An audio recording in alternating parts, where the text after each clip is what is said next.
When we go to auctions, we never know what to expect. But after 17 years of doing this, I have a pretty good idea what we're going to encounter. There's going to be horses there that are suffering.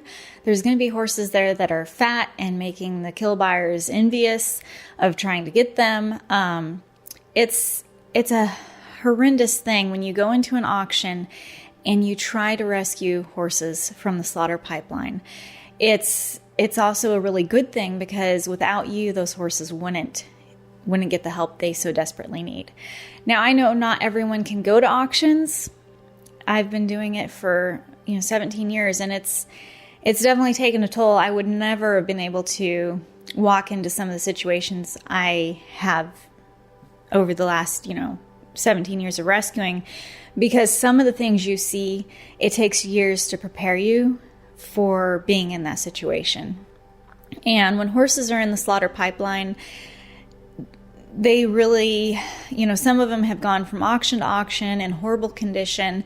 Sometimes owners just, instead of, they have this old horse, instead of making the right decision and having the veterinarian humanely euthanize it, it goes to auction and makes a little bit of money for them. And that horse goes on to the slaughter pipeline and is killed horrifically in a slaughterhouse after it spent days with no food, water, and a huge semi-trailer being exported.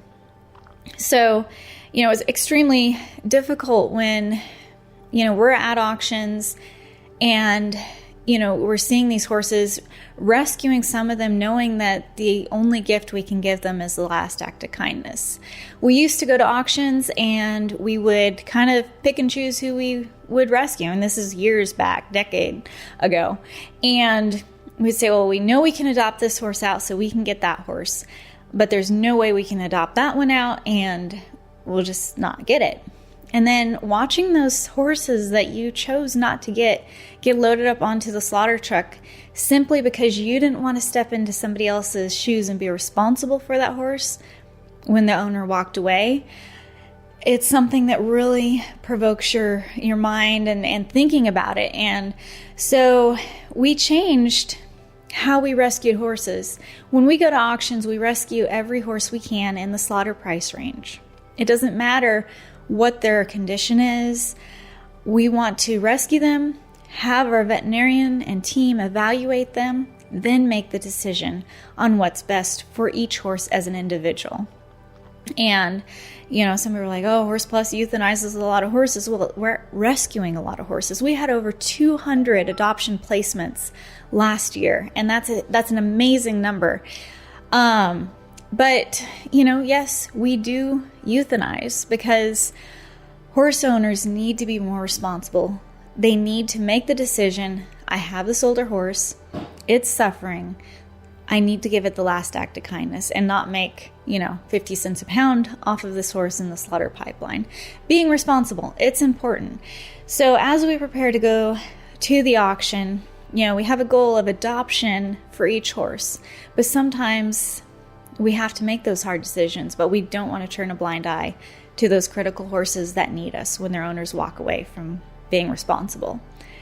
We hope to rescue, 10, 15 horses. We don't know. And a lot of that relies on you. Not everyone can go to auctions. It's taken 17 years for me to be where I'm at and can go into these auctions, and even sometimes I come out of them rattled because of what I see. But anyone can join us by becoming a horse hero and making a donation.